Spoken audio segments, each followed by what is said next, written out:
రాష్ట్ర ముఖ్యమంత్రి వైఎస్ జగన్మోహన్ రెడ్డి ఎన్నిక ముందు వైసీపీ ఎంపీలను గెలిపిస్తే రాష్ట్రానికి ప్రత్యేక హోదా తీసుకొస్తామని చెప్పి నేడు వైసీపీ ఎంపీలు ఢిల్లీ గల్లీలో షికారు చేస్తున్నారే తప్ప ప్రత్యేక హోదాపై ఒక్క ఎంపీ కూడా మాట్లాడలేదని జిల్లా ఎంపీ కింజరపు రామ్మోహన్ నాయుడు విమర్శించారు. మండలంలోని రెంటికోట గ్రామంలో బాబు షూరిటీ భవిష్యత్తుకు గ్యారంటీ కార్యక్రమం నిర్వహించారు.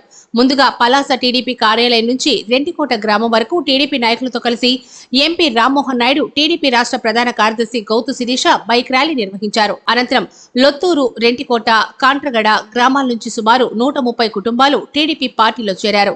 వారికి పార్టీ కండువా కప్పి పార్టీలోకి ఆహ్వానించారు. అనంతరం జరిగిన బహిరంగ సభలో ఆయన మాట్లాడారు.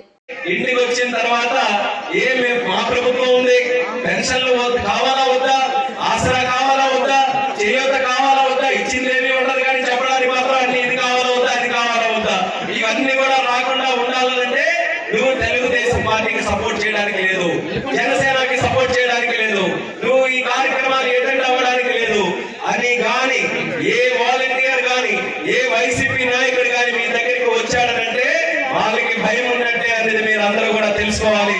వాళ్ళకి భయం లేదంటే మనం వేల మందితో మనం ఇక్కడ ఎలాంటి సభలు పెట్టుకున్నా సరే వాళ్ళు చేపట్టినట్టుగా ఉండకూడదు. చెప్పారు కదా మేమే మాదే గెలుపు 175 సీట్లు వస్తున్నాయని. 175 సీట్లు వచ్చిన మీకు పలాసా కూడా గెలిచేస్తున్న మీకు రెంటికోటలో ఒక సభ పెట్టుకొని 70 కుటుంబాలు కలుపుకుంటే ఎందుకు బాబు భయపడి వాలంటీర్లు మా దగ్గరికి పంపిస్తున్నారు? కాబట్టి రేపు వాలంటీర్ వస్తే ధైర్యంగా ఉండేది మేము, భయపడుతున్నది నువ్వని తేలిపోతుంది. పంపించగలిగితే పంపించుకో, తెలియజేస్తున్నాను. ఎక్కడైనా మన తాలూకు ఉద్యోగాలంటే కోడి ఇప్పుడే వచ్చింది, మొదలాలి జరిగిన తర్వాత మళ్ళీ కూడా ఆ రకమైనటువంటి మంత్రులుంటే రాష్ట్రం ఎక్కడైనా బాగుపడుతుందా అనేది ప్రభుత్వం కూడా ఆలోచించాలి. ప్రత్యేక హోదా తెస్తామన్నాడు. ప్రత్యేక హోదా తేవాలంటే ఎంపీలందరినీ కూడా గెలిపించండి అన్నారు. మరి అది కూడా మాయమాటలు నమ్మారు ప్రజలు. 22 మంది ఎంపీలు గెలిపించారు.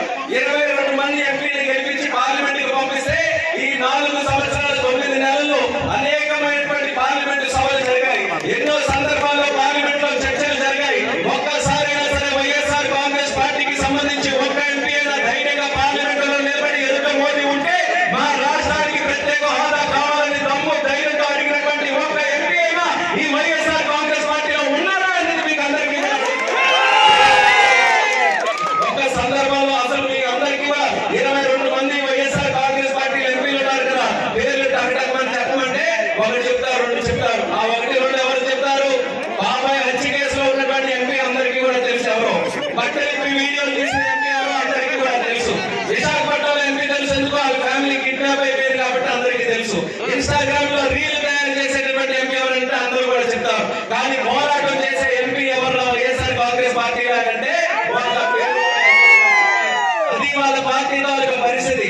ఓట్లు వేసుకొని గెలిపిస్తే షికారు యాత్రలు చేస్తున్నారు, ఢిల్లీలో మొత్తం నడుపుకుంటున్నారు, ఢిల్లీలో మన రాష్ట్రాన్ని తాకట్టు పెడుతున్నారు. కానీ ఒక్కరు కూడా మన రాష్ట్రంలో ఏం కావాలి, రాష్ట్ర అవసరాలు ఏంటనేది పార్లమెంట్ లో ధైర్యంగా మాట్లాడేటటువంటి సత్తా.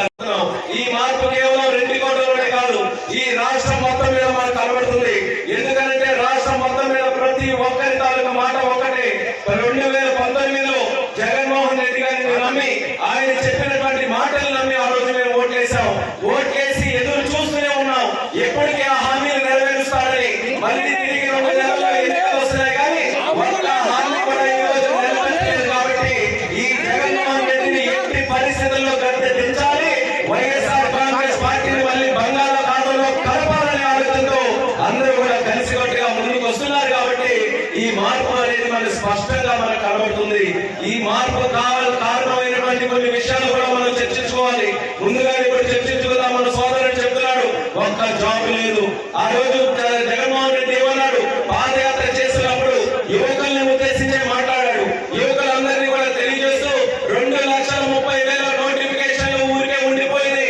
నేను ముఖ్యమంత్రి అయిన తర్వాత ఆ నోటిఫికేషన్లు అన్ని కూడా జారీ చేస్తాను. ప్రతి సంవత్సరం కూడా జాబ్ క్యాలెండర్ రిలీజ్ చేస్తాను. 1-2 ఉద్యోగాలు వచ్చే డిఎస్సీ కాదు, మెగా డిఎస్సీ వేలాది టీచర్ పోస్టులు తీస్తానని మాయ మాటలు చెప్తే మా యువకులందరూ కూడా సరిలే ఏదో ఒక మంచి నాయకుడు వస్తే నాకు ఉద్యోగాలు